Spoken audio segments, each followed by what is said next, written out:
चाहिए था अभिमन्यु की जो विधवा है उत्तरा, उनको भी अपने पति का जो अनुसरण करना चाहिए था, एक तरह से पीछे पीछे जाना चाहिए था, है ना, सहगामिनी है। पर क्योंकि वो गर्भवती थी और महाराज परीक्षित भगवान के महान भक्त जो हैं वो उनके गर्भ में थे, इसलिए उनकी रक्षा करने के लिए उनकी ये उत्तरदायित्व था।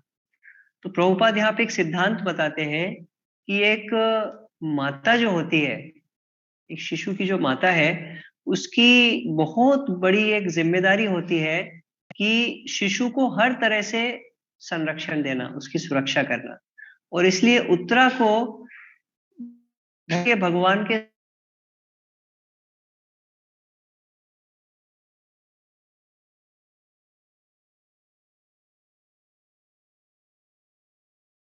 एक महान वीर की पत्नी थी, एक महान भक्त, महान राजर्षि की पत्नी भी हुई, सॉरी माता भी हुई।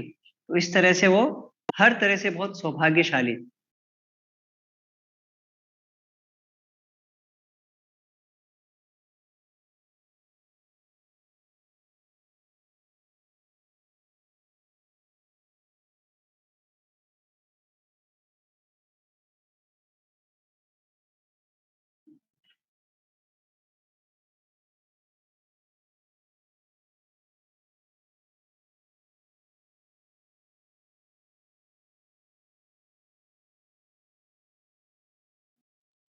हरे कृष्णा प्रभु जी।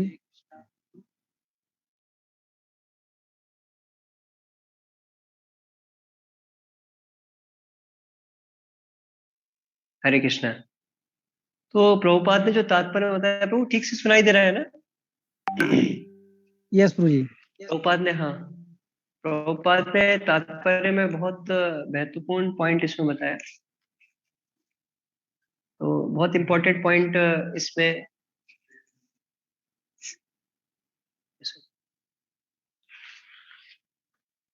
बहुत महत्वपूर्ण एक पॉइंट इसमें प्रभुपाद बताते हैं तात्पर्य में कि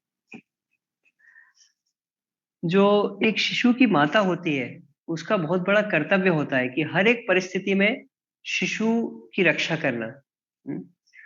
तो यहाँ पर पहले क्या बताया प्रभुपाद ने कि अभिमन्यु की जब मृत्यु हुई तो उत्तरा को क्या करना चाहिए था? उत्तरा को भी साथ साथ में ही सती हो जाना चाहिए था। पर क्योंकि वो गर्भवती थी इसलिए वो सती नहीं हुई, है ना। तो जिस तरह से एक पत्नी का पति के साथ संबंध होता है, उसी तरह से एक शिष्य का आध्यात्मिक गुरु के साथ संबंध होता है। हमारे वैदिक संस्कृति में पत्नी जो है वो पति को क्या बोलती है? हम लोग कई बार हिंदी फिल्में देखते हैं या कुछ पुराने जो धार्मिक सीरियल होते हैं,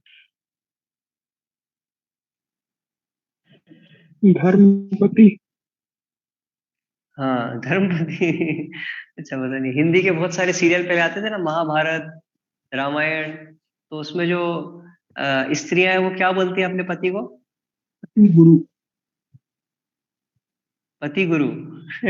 कौन से सीरियल, महाभारत में? स्वामी। स्वामी। स्वामी, हाँ। कौन? आशुतोष। अच्छा, आशुतोष प्रभु। बोलती स्वामी, हे स्वामी, है ना। तो स्वामी जनरली, है ना, स्वामी मतलब मास्टर, गुरु, प्रभु, है ना। तो इस तरह से पति की भी स्थिति एक गुरु की तरह ही होती है ना, और गुरु की स्थिति उसी तरह होती है जैसे पत्नी के लिए पति होता है। तो पहले जो महान स्त्रियां होती थी वो सती हो जाती थी, है ना, क्योंकि पति से इतना प्रेम होता था और पति के अलावा अभी जीवन में कुछ बचा ही नहीं है उनके लिए, अगर पति नहीं है तो, है ना। तो इसलिए वो सती हो जाया करती थी। इसी तरह से जो शिष्य होता है वो भी गुरु के आदेश के अलावा, गुरु की सेवा के अलावा उसके जीवन का कोई और लक्ष्य नहीं होता। और उसका भी यही मनोभाव होता है कि गुरु अगर नहीं है इस जगत में तो गुरु के साथ ही वो सह मरण स्वीकार कर लेता है। जैसे सती बोलते हैं हम लोग, उसी तरह से इसको बोलते हैं सह मरण। जैसे परम पूज्यपाद श्री श्रीमद भक्ति चारू स्वामी महाराज का हम देखते हैं कि जब प्रभुपाद को समाधि दी जा रही थी तो महाराज अंदर गए थे समाधि देने के लिए, और उनकी आरती वगैरह हुई। अ, मेरे ख्याल से कृष्णदास बाबा जी महाराज, उन्होंने उनके गुरु भाई जो है आरती वगैरह की। और उसके बाद में अ, महाराज का ये भाव था कि वो समाधि से बाहर नहीं आना चाहते थे, वो अंदर ही समाधि ले लेना चाहते थे, साथ में एक तरह से सह मरण ले लेना चाहते थे। और फिर हिज होलीनेस तमाल कृष्ण गोस्वामी महाराज ने उनको हाथ पकड़ के खींच करके बाहर निकाला। तो एक शिष्य का यही भाव होता है। तो यही उत्तरा का भी होना चाहिए था। पर लेकिन उत्तरा ने क्यों सती नहीं हुई? क्योंकि उनको दायित्व मिला था। उनको क्या दायित्व मिला था? अभिमन्यु उनके गर्भ में अपना पुत्र छोड़ करके गए थे, और उस पुत्र को संरक्षण, हर तरह से संरक्षण देने का उनको दायित्व था। तो ये जब दायित्व है तो हम फिर उसको, हाँ, फिर हम लोग फिर जो इस तरह का शिष्य है वो फिर सहमरण स्वीकार नहीं करते। देखिए, दो तरह से कोई व्यक्ति जीवन दे सकता है ना? कैसे? जैसे सहमरण स्वीकार किया तो हम बोलते हैं ना, उन्होंने क्या किया? अपनी जान दे दी, ऐसा बोलते हैं ना, जान दे दी। और दूसरी तरह से जान कैसे दे सकते हैं, या जीवन कैसे दिया? बोलते हैं जीवन दे दिया। हाँ, तो जीवन और दूसरी तरह से कैसे दे सकते हैं? एक तो सहमरण स्वीकार करके, और दूसरा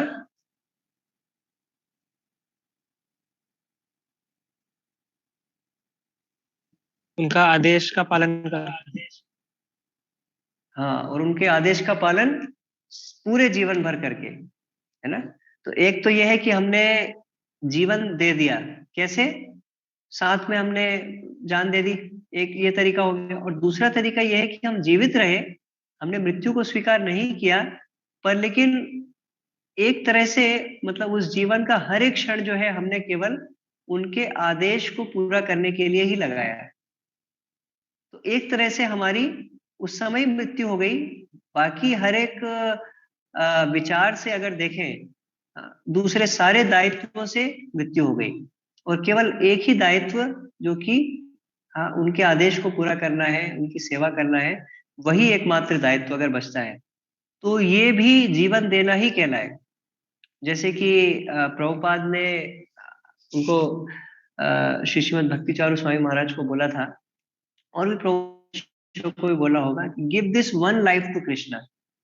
तो कृष्ण को ये एक जीवन दे देना, इसका अर्थ क्या है?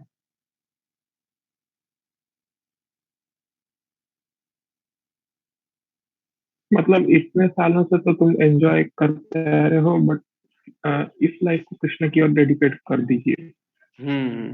तो ये लाइफ अगर कृष्ण की ओर डेडिकेट करना है, तो जैसे मान लीजिए कि मैं जब करने के लिए बैठा, और 2 घंटे में बहुत सारे विचार मेरे मन में आ रहे हैं, और बहुत सारे प्लान मेरे बन रहे हैं, बहुत सारा कुछ चल रहा है, बहुत सारा अतीत पास्ट का याद आ रहा है, बहुत सारा भविष्य का कुछ मन में आ रहा है।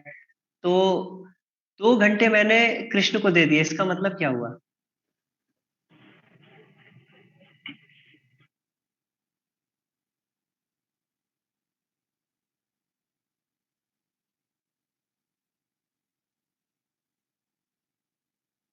और इसको सिंपल करते हैं, 1 सेकेंड मैंने कृष्ण को दे दिया, इसका मतलब क्या हुआ? मैं प्रयास कर रहा हूँ कृष्ण के, मतलब लाइफ कृष्ण को डेडिकेट करने के लिए। तो हाँ, वैसे समझ तो सकते हैं। लाइफ लाइफ किससे बनी हुई है? मान लीजिए हमारी लाइफ अभी 40 साल की बची हुई है, ठीक है? तो इसमें 40 साल है, और 480 महीने हैं, है ना? और बहुत सारे हफ्ते हैं, बहुत सारे दिन हैं, बहुत सारे सेकंड्स हैं। तो ये लाइफ हमने कृष्ण को दी, इसका मतलब क्या हुआ?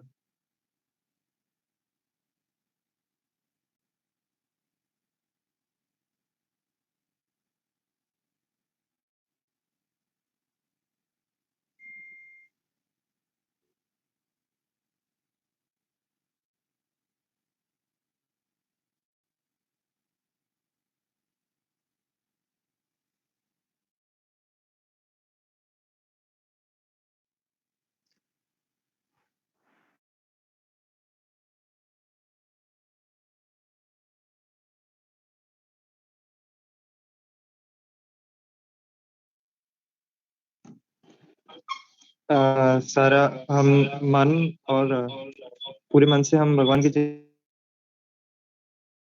कर रहे हैं उनके सेंस का। और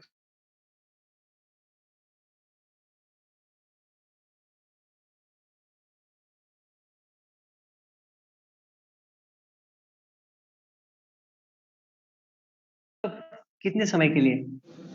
हम्म, दिन में कितने क्योंकि घंटे? जी ब्रो जी। दिन में कितने घंटे? जैसे चैंटिंग 2 घंटे हो गया, और उसके बाद जो सेवा रहती है उसके अलग। तो इसको थोड़ा समझने की कोशिश कीजिए कि ये लाइफ भगवान को देना, इसका मतलब है कि इस लाइफ के अंदर जितने भी सेकंड्स हैं वो भी भगवान को देना।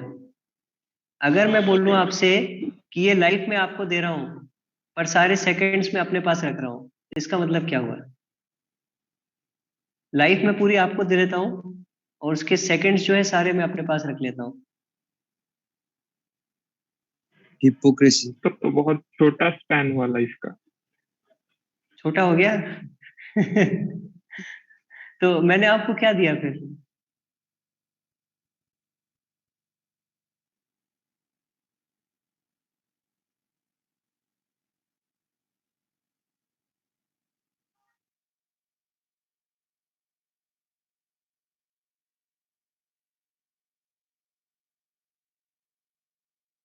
मैंने पूरी बची हुई लाइफ आपको दे दी है पर सारे सेकंड्स मैंने अपने लिए निकाल लिए।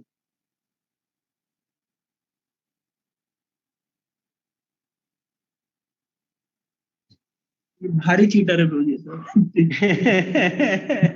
हाँ, सही बात है। तो ये लाइफ भगवान को देना मतलब इस लाइफ का एक एक सेकंड भगवान को देना। अगर एक भी सेकंड आपने नहीं दिया है तो इसका मतलब है कि ये लाइफ भगवान को नहीं दी। मैं बोलूं कि मैं ब्रह्मचारी बन गया हूँ, मैं मंदिर में रह रहा हूँ, मैंने इस्कॉन ज्वाइन कर लिया है तो मैंने लाइफ तो दे दी है, पर लाइफ इस्कॉन ज्वाइन करने से दे दी है मैं नहीं बोल सकता। लाइफ दे दी है मैं तब बोल पाऊंगा जब मैं पीछे मुड़ के देखूं और मैं बोल सकूं कि इसका एक एक सेकंड मैंने भगवान को ही दिया है। अगर इस लाइफ का एक सेकंड भी मैंने भगवान को नहीं दिया है तो मैं ये तो नहीं बोल सकता कि पूरी लाइफ मैंने भगवान को दे दी।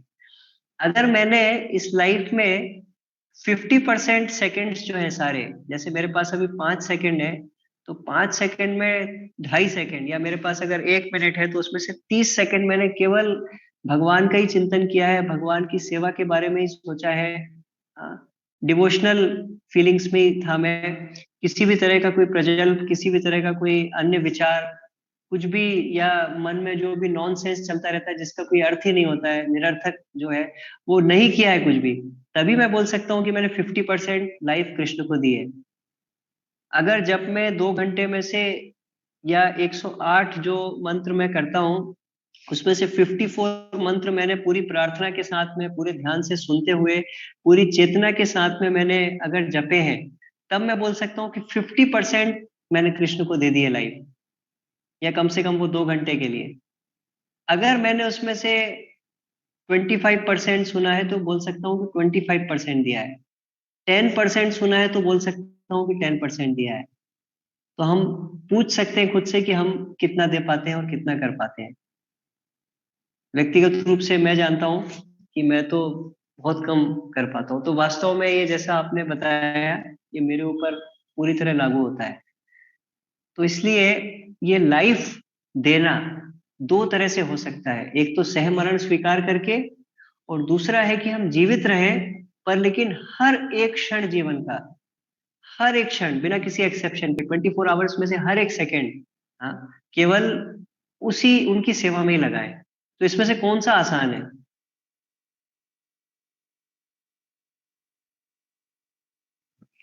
तह मरण आसान है।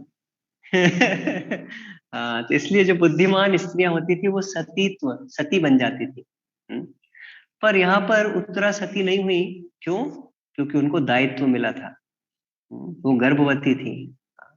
तो अभिमन्यु ने, हाँ, उनको, हाँ, परीक्षित महाराज को उनके गर्भ में छोड़ा था, और ये उनका दायित्व था कि उनकी हर परिस्थिति में रक्षा करना। इसी तरह से जब गुरु के द्वारा शिष्य को कोई दायित्व मिलता है जैसे कि महाप्रभु ने सभी को आदेश दिया, अमार आज्ञा गुरु हुईया तारो ये देश, जारे देखो तारे कहो कृष्ण उपदेश। तो इस तरह से प्रभुपाद ने हम सभी को दायित्व दिया है। तो इसलिए इस्कॉन में हम लोग सहमरण स्वीकार नहीं करते हैं, बल्कि उस दायित्व को लेकर के पूरा जीवन व्यतीत करते हैं, और इस तरह से जीवन देते हैं पर दूसरे तरीके से देने का प्रयास करते हैं। जीवन के हर एक सेकंड में उसी लक्ष्य की सेवा करने का प्रयास करते हैं। और ये सेवा करने का जब हम प्रयास करते हैं तो हमारा मनोभाव क्या होता है? उत्तरा का मनोभाव क्या था, माँ का मनोभाव क्या होता है? कामम दहतु माम नाथा नामे गर्भोनिपात्यता। माँ का मनोभाव क्या होता है? जैसे मान लीजिए घर में कुछ फल आए हैं, तो माँ क्या करती है? मेरे लिए पहले एप्पल अलग से रख लेती हूँ, फिर बच्चे को खिला देती हूँ। नहीं, बच्चे को मिल जाए पूरा, माँ को मिले नहीं मिले उसको उससे कोई अंतर नहीं पड़ता। बच्चे का पोषण ही उसका केवल एकमात्र लक्ष्य है। उसका खुद का पोषण से उसको कोई लेना देना नहीं। जो भी कुछ अच्छा आएगा वो हमेशा बच्चे के लिए रख देगी। हर समय उसका यही चिंतन है कि बच्चे को कैसे अच्छे से अच्छा करना, और बच्चे को बचाने के लिए अगर खुद की जान भी देनी पड़ जाए तो उसके लिए वो तैयार होती है। ये एक आदर्श माँ होती है। कामम धातु मामना था। उत्तरा बोल रही अगर आपकी इच्छा है, आपकी इच्छा के बिना तो कुछ हो ही नहीं सकता। अगर आपकी इच्छा है कि ये जो ब्रह्मास्त्र मेरी तरफ आ रहा है, जलता हुआ लोहे का ये तीर मेरी तरफ आ रहा है, अगर ये जलाए किसी को तो ये मुझे जला दे, पर जो दायित्व आपने मुझे दिया है वो दायित्व पूरा हो जाए। जो आदेश आपका है, जो प्रोजेक्ट जिसकी सेवा करने के लिए आपने मुझे छोड़ा है, उसको कोई भी लॉस ना हो किसी भी तरह से। तो ये उस माँ का एटीट्यूड होता है, ये उत्तरा का यहाँ पे एटीट्यूड है। तो उनके बारे में बताते हैं प्रभुपाद कि वो एक साधारण स्त्री नहीं है, एक महान राजा की पुत्री, एक महावीर की पत्नी, एक शुद्ध भक्त की शिष्या। किसकी शिष्या है वो? कौन शुद्ध भक्त है जिनकी शिष्या है? अर्जुन। हाँ, अर्जुन की शिष्या। अर्जुन ने उनको डांस की टीचिंग शिक्षा दी थी। और परीक्षित महाराज जैसे शुद्ध भक्त और राजर्षि की माँ है। तो एक बहुत ही असाधारण स्त्री है। तो देखिए कितनी सुंदर प्रार्थना वो भगवान से कर रही है। तो जब हम प्रभुपाद की सेवा में, गुरुदेव की सेवा में हम जब प्रयास करते हैं, उन्होंने जो हमको दायित्व दिया है, जो प्रोजेक्ट दिया है, उसकी सेवा करने का प्रयास करते हैं, उसको सजाने संवारने का प्रयास करते हैं, वास्तव में वो उनका ही अंश है, उनसे अभिन्न है। जैसे कि इस्कॉन प्रभुपाद से अभिन्न है। परम पूज्य पाद श्रीमद भक्तिचारू स्वामी महाराज जब प्रभु इस्कॉन में आए थे, तो उनकी मुख्य सेवा थी प्रभुपाद की वपु सेवा। और बहुत ही जल्दी प्रभुपाद का जो है जो यहाँ के इस जगत की जो लीला है, प्रभुपाद ने उसको अ, उसका संवरण कर लिया, वो लीला हरे समाप्त कृष्णा की। प्रभु जी, जनाब प्रणाम। हरे प्रभु जी, कृष्ण। धन्यवाद। हरे कृष्णा प्रभु जी, मीटिंग जैसे एंड होगा प्रभु जी दोबारा से ज्वाइन कर लेंगे प्रभु जी, 40 मिनट ठीक के है, लिए। ठीक है, हाँ मैं कर लूंगा। हरे और वो टाइम आप याद दिला दीजिएगा प्रभु, कब कितना टाइम बचा है? कितना टाइम? एक से 30 सेकंड।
भगवान ये जैसे कोई मान लीजिए ब्रह्मचारी आश्रम में है, ब्रह्मचारी जीवन का पालन करने का प्रयास कर रहा है अपने गुरु की प्रसन्नता के लिए, और उसको काम वासना सताती है, तो ये काम वासना भी एक जलते हुए बाण की तरह है जो उसकी तरफ तेजी से आकर के उसका जो लक्ष्य है अपने गुरु की सेवा करना उसमें बाधा डाल रहा है।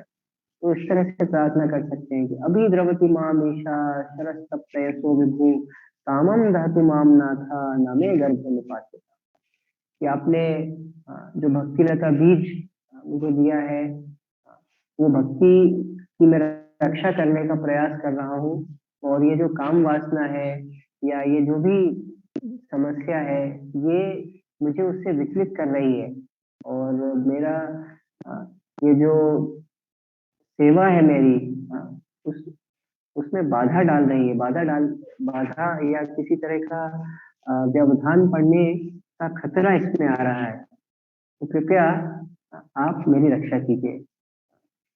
और कुछ भी हो, भले ही जैसे मान लीजिए हम कोई सेवा कर रहे हैं और उसमें पर्सनल लॉस कुछ हो सकता है, कोई मान लीजिए सेवा कर रहा है तो उस प्रोजेक्ट को बचाने के लिए हो सकता है कि उसका व्यक्तिगत जो यश है, रेपुटेशन है, उसका लॉस हो सकता है, या व्यक्तिगत तो हो सकता है उसको क्रेडिट नहीं मिले, क्रेडिट किसी और को मिल जाए, कभी ऐसा हो सकता है।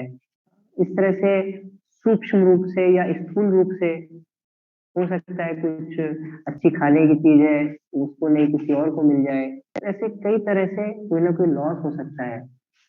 पर लेकिन हमारा जो मनोभाव है वो यही होना चाहिए कि मेरा व्यक्तिगत इसमें कोई भी लॉस हो जाए वो कोई बात नहीं है, पर लेकिन ये जो सेवा है, दायित्व जो है, ये जो प्रोजेक्ट मुझे मिला है, इसका किसी भी तरह से कोई लॉस नहीं होना चाहिए, ये आपके अंश की तरह है। जैसे कि यही हम लोग चर्चा कर रहे थे कि परम पूज्यपाद भक्ति चौधरी स्वामी महाराज प्रभुपाद के जो अंतिम लीला थी उस समय पे प्रभुपाद की वपु सेवा में ही वो थे, और जब प्रभुपाद अप्रकट हो गए तो उसके बाद भी उनकी बहुत ज्यादा तीव्र उत्कंठा थी कि प्रभुपाद की जो वपु सेवा वो कर रहे थे वो कैसे वो कर सकते हैं, पर लेकिन अभी तो वपु रूप में प्रभुपाद प्रकट नहीं थे, तो फिर उनको इस तरह साक्षात्कार हुआ कि प्रभुपाद वास्तव में इस्कॉन के रूप में अभी भी वपु रूप में है, इस्कॉन प्रभुपाद से अभिन्न है, प्रभुपाद का ही एक तरह से प्रकाश है इस्कॉन। तो अगर इस्कॉन की सेवा करते हैं संस्था की, तो वो प्रभुपाद की वपु सेवा की ही तरह है, इसलिए वो बोलते हैं कि no matter whatever happens never leave ISKCON, don't ever leave ISKCON. तो क्योंकि इस्कॉन को छोड़ना मतलब प्रभुपाद जी को छोड़ना, इस्कॉन प्रभुपाद से अभिन्न है। तो उन्होंने इस तरह से संकल्प किया कि इस्कॉन की सेवा करनी चाहिए। इस्कॉन की कैसे सेवा कर सकते हैं? इस्कॉन एक परिवार की तरह है, परिवार में जब परिवार के लोग बिछड़ जाते हैं तो परिवार अधूरा हो जाता है, तो कैसे इस्कॉन से जो दूर चले गए हैं भक्त लोग, जिन्होंने इस्कॉन की बहुत सेवा की है, जो इस्कॉन को बहुत प्रिय है, जिनको इस्कॉन बहुत प्रिय है, उनको फिर से इस्कॉन में लेकर के आना है। तो उन्होंने बहुत सारे प्रभुपाद के शिष्य जो किसी न किसी कारण से हमारी संस्था से दूर चले गए थे, उनको इस्कॉन में वापस लाने का प्रयास किया, और बहुत सारे भक्तों को फिर वापस लेकर के आए। और फिर उसके बाद और कैसे सेवा कर सकते हैं? तो एक अच्छी संस्था का क्या लक्षण होता है कि वो हर तरह से आत्मनिर्भर होती है, और उसमें बहुत सारे अच्छे अच्छे प्रोजेक्ट्स होते हैं। जैसे हम किसी भी संस्था के बारे में सुनते हैं तो हम बहुत सारी चीजें ऐसी सुनते हैं, अच्छा ये इतना कार्य कर रही है, इस तरह से यहाँ पे कार्य हो रहे हैं, इस तरह से यहाँ पर चीजें हो रही हैं, तो बहुत सारी चीजें हम ऐसे सुनते हैं। तो ये जो है ये इस्कॉन अगर एक वपु का रूप है तो इसका अलंकार है।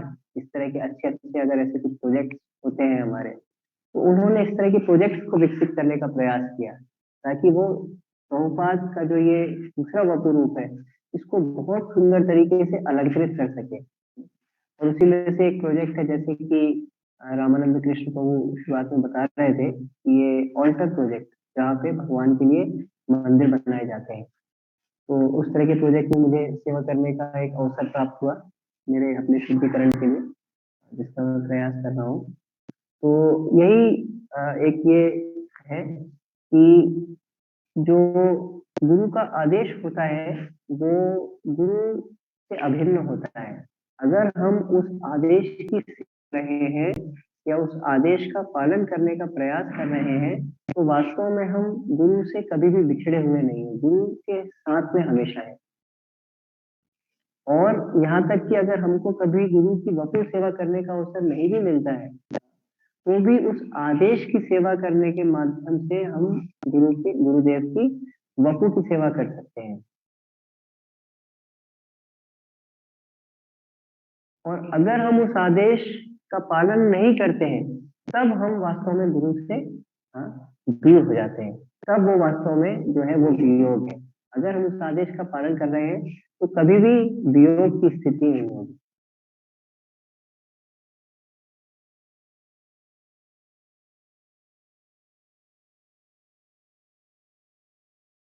तो यही हम सभी का कर्तव्य होता है। और प्रभुपाद यहाँ पर बता रहे हैं कि एक माँ के लिए उसका एक कर्तव्य है और इसलिए प्रभुपाद बोलते हैं कि इसलिए उत्तरा को इस तरह से प्रार्थना करने में लज्जा नहीं आई, क्योंकि भक्त जो है कभी भी कोई भौतिक वस्तु या कोई किसी तरह का एक निश्चित परिणाम भगवान से प्रार्थना में नहीं मांगते हैं। भक्त क्या मांगते हैं? भक्त किस तरह की प्रार्थना करते हैं भगवान से? हे भगवान ऐसा हो जाए, हे भगवान ये मैच में इंडिया जीत जाए, इस तरह का भक्ति की प्रार्थना कैसी होती है?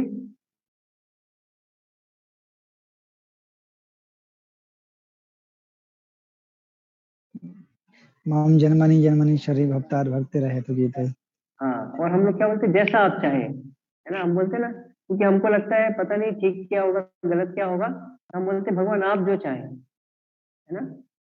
इस तरह नहीं बोलते हम प्रार्थना करते समय कि आप अगर ठीक समझे, आप अगर चाहें, जैसा आप चाहें वैसा आप कर सकते हैं, है ना। पर लेकिन यहाँ की उत्तरा क्या बोल रही है? नामे गर्भ होने पात्रता, नहीं, मेरा ये जो गर्भ है इसको तो कोई नुकसान नहीं होना चाहिए। आप चाहें वैसा नहीं है, ऐसे ही होना चाहिए। तो ये एक प्रभुपाद बोल रहे हैं कि उनको शर्म नहीं आई इस तरह से प्रार्थना करने में। क्यों? क्योंकि माता का ये दायित्व ही है कि उसको अपने शिशु की रक्षा करनी चाहिए, भगवान भी यही चाहते हैं। इस तरह से अगर कोई शिष्य जो है वो भगवान से प्रार्थना करता है कि मेरे गुरुदेव का ये आदेश है कि मैं इस तरह से सेवा करूं और ये जो सेवा मैं कर रहा हूँ ये किसी भी हालत में ये डिस्टर्ब ना हो, किसी भी हालत में रुके ना, किसी भी हालत में कोई व्यवधान इसमें ना आए, कोई बाधा नहीं आए, कोई रोड़ा नहीं आए, तो इस तरह की प्रार्थना वो कर सकता है। इसमें शर्म आने की बात नहीं, और ये कोई एक तरीके की भौतिक प्रार्थना नहीं है।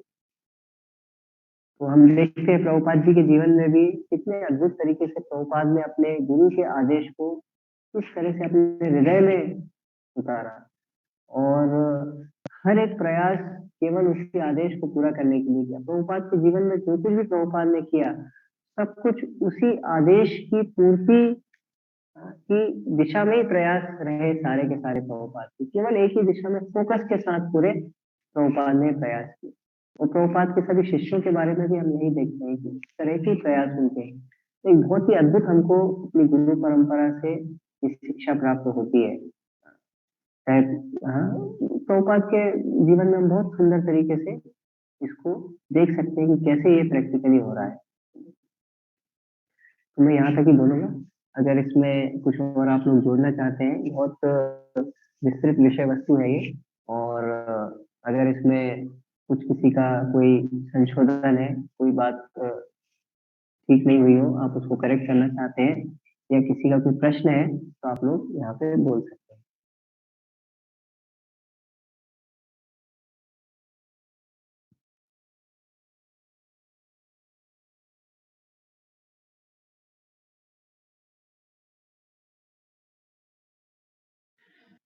हरे कृष्णा, बुरी धर्म प्रणाम। नमस्कार। प्रभु जी, मेरा एक प्रश्न है। जैसे कई बार गुरु और या अथॉरिटी हमें इंस्ट्रक्शन देते हैं कोई सेवा करने के लिए, लेकिन हम कई बार उसको मतलब अपने खुद के मन के हिसाब से सोचते हैं, तो उसको उस सेवा को उतने मतलब उनके इंस्ट्रक्शन को सही रूप से समझते नहीं है, तो हम अपने मन की बात को सुन लेते हैं, उनके इंस्ट्रक्शन की तरफ ज़्यादा ध्यान नहीं देते हैं। हम मतलब एज़ लाइक हमें ऐसा लगता है कि मतलब मुझे अच्छा लग रहा है इसलिए मैं वो सेवा कर रहा हूँ, मतलब कम्फर्ट ज़ोन के हिसाब से, मतलब तो ऐसा होता है। तो हम कई बार वो सेवा कर देते हैं जिसमें हमें अच्छा लगता है, जिसमें हमें लगता है कि नहीं इसमें मुझे प्लेज़र नहीं मिलेगा या मुझे थोड़ा-सा आई विल मतलब मैं थोड़ा-सा डिस्कम्फर्ट फ़ील करूँगा, तो उसको हम मतलब कई बार रेडी नहीं हो पाते हैं। तो इसको मतलब कैसे तो इम्प्रूव करेंगे? स्टूडेंट की टेंडेंसी रहती है एग्जाम में 100 क्वेश्चन आए मान लीजिए, तो सबसे पहले जो सबसे आसान वाले हैं वो तो करने ही है वैसे भी, और जो कठिन वाले हैं वो भी करने हैं, तो आसान आसान करके पहले कर लेते हैं, उसमें मार्क्स अच्छे मिल जाएंगे। और कठिन क्वेश्चन और लंबे क्वेश्चन जो है वो ज्यादा टाइम लेंगे, उसको करने के लिए बैठ जाएंगे तो हो सकता है टाइम खत्म हो जाए, आसान क्वेश्चन भी छूट जाए। तो एक स्वाभाविक टेंडेंसी रहती है कि जो भी आसान होता है, और ये एक कम से कम बाहर की दुनिया में तो इसको एनकरेज किया जाता है। जैसे बड़े बड़े एमबीए के एग्जाम होते हैं, उसमें बहुत सारे क्वेश्चन, इतने क्वेश्चन है कि आप पूरा पेपर हल कर ही नहीं पाएंगे उतने टाइम में। तो आपको इसी का क्रेडिट है कि कम टाइम में आप कितने ज्यादा क्वेश्चन कर सकते हैं, तो उसमें यही सीक्रेट रहता है कि आसान आसान ढूंढ के कर दीजिए बस, कठिन क्वेश्चन है फंसिए ही मत। हालांकि ये ठीक नहीं है, पर उनका जो इवेल्युएशन पैटर्न है मॉडल एजुकेशन में वो यही है, वो दुर्भाग्य है। और दूसरा क्या होता है कि हमारा खुद का एक स्वभाव होता है, हमारे पूर्व कर्मों के अनुसार और भगवान की भी इच्छा के अनुसार, कर्मणा दैव नियतेन, हमको अलग अलग तरह का शरीर मिला हुआ होता है, और वो शरीर किसी कार्य विशेष के लिए उपयुक्त होता है, और किसी और कार्य के लिए थोड़ा सा अनुपयुक्त भी होता है। तो इसलिए स्वाभाविक रूप से जो कार्य हमारे ये एक स्वधर्म के हिसाब से अनुकूल होते हैं, तो स्वाभाविक रूप से हमको करना अच्छा भी लगता है, कंफर्ट जोन होता है और लाइकफुल होता है, और हम लोग जल्दी जल्दी इसको कर लेते हैं बड़ी आसानी से, और बहुत मजा भी आता है उसको करने में। और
ठीक है, तो मुझे लगता है और कोई प्रश्न नहीं है इसमें, या कोई और पॉइंट?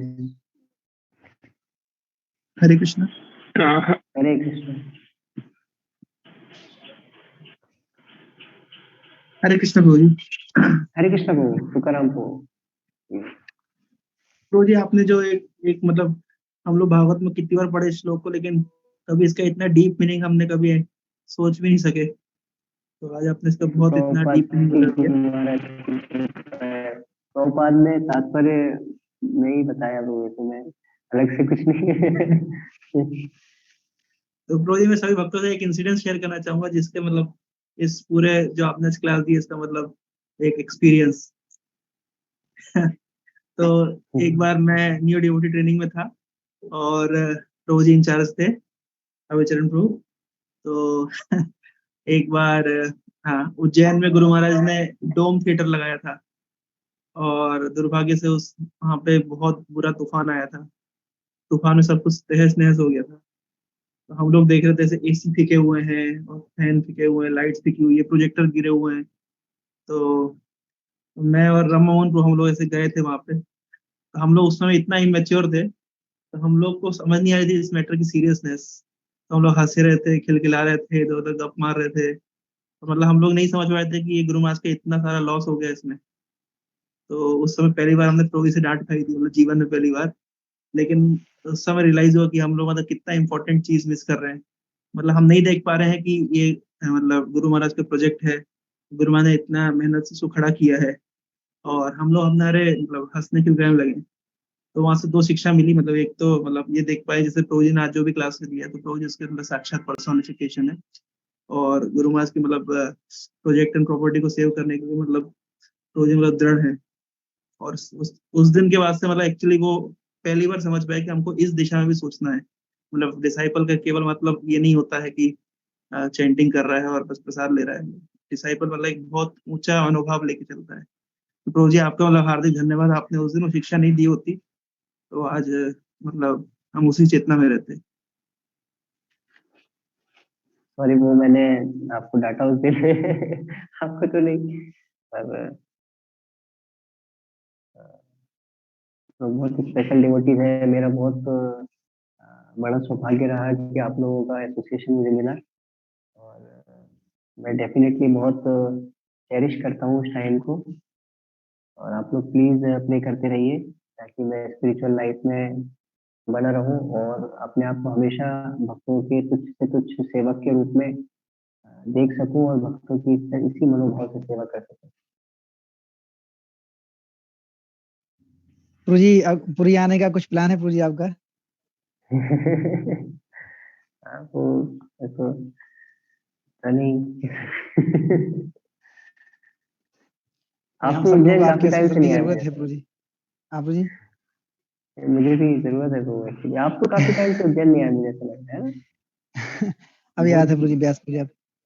अच्छा, व्यास पूजा में आए थे तो जी। मैं भी अवेलेबल उस टाइम पे तो मैं मिल नहीं पाया सभी से। देखिए तो भगवान की क्या इच्छा है।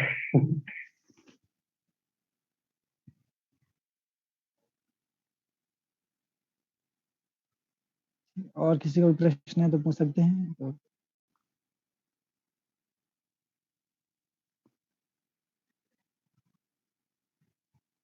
तो सभी फैसिलिटेटर्स सभी टीचर्स हैं।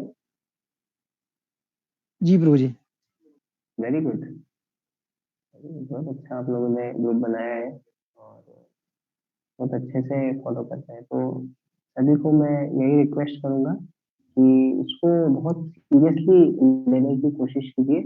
जो भी हम बोलते हैं, जो भी हम करते हैं, और इतनी डेप्थ है हमारी जो प्रोसेस है, हमारे जो स्क्रिप्चर्स है, हमारी जो फिलोसफी है, बहुत ज्यादा डेप्थ है इसके अंदर। तो अगर हम जितना ज्यादा इसको सीरियसली लेंगे और जितना हार्ट में उतार करके हम इसको प्रैक्टिस करेंगे, उतना ज्यादा इम्पैक्ट दूसरों के ऊपर पड़ेगा। जो भी हम बोलेंगे, जो भी हम करेंगे उसका। और ये बहुत डीप कनेक्शन हमको फील होना चाहिए अपना। जितना ज्यादा डीपली हम कनेक्टेड होंगे, उतनी ज्यादा स्ट्रांगली हम कनेक्ट कर पाएंगे दूसरे लोगों को। तो इसलिए डिवोटीज के साथ में जो हमारी स्ट्रॉन्ग स्पिरिचुअल फ्रेंडशिप है, जो सीनियर डिवोटीज से हमारा छोटे भाई बड़े भाई का जो स्ट्रॉन्ग रिलेशनशिप है, और गुरु से और श्रील प्रभुपाद से जो हमारा कनेक्शन है, तरह से भगवान से, शास्त्रों से हमारा जो कनेक्शन है, जितनी स्ट्रांगली हम फील करेंगे, उतनी स्ट्रांगली फिर हम सभी को कनेक्ट भी कर पाएंगे। इसलिए हमको पहले बहुत स्ट्रांगली कनेक्ट होना बहुत जरूरी है। इसलिए आप बहुत अच्छा रिलेशनशिप आपस में बना के रखिए। और बहुत अच्छा लग रहा है आप लोगों ने इस तरह से ये सेशंस ऑर्गेनाइज किए हैं फैसिलिटेटर के लिए, ताकि आप सभी एक साथ मिलकर के श्रवण करें। तो उससे एक बहुत अच्छा एटमॉस्फेयर आप सभी के बीच में बनेगा, और एक बहुत अच्छी स्पिरिट लेकर के आप लोग ये प्रचार के कार्य को आगे बढ़ाएंगे। Thank you very much Tukaram Prabhu, Ramanand Krishna Prabhu, Jagat Guru प्रभु, और सभी डिवोटीज मिलकर के आप लोग बहुत अच्छे से ये प्लान करते हैं। Thank you. ठीक है, तो हरे बहुत कृष्णा। बहुत धन्यवाद प्रभु जी। बहुत आपने बहुत अपना अमूल्य कीमत समझ दिया है। मैं बहुत समय से प्रयास कर रहा था प्रभु जी का शासन के लिए, लेकिन प्रभु जी का कुछ समय से सॉरी। स्वास्थ्य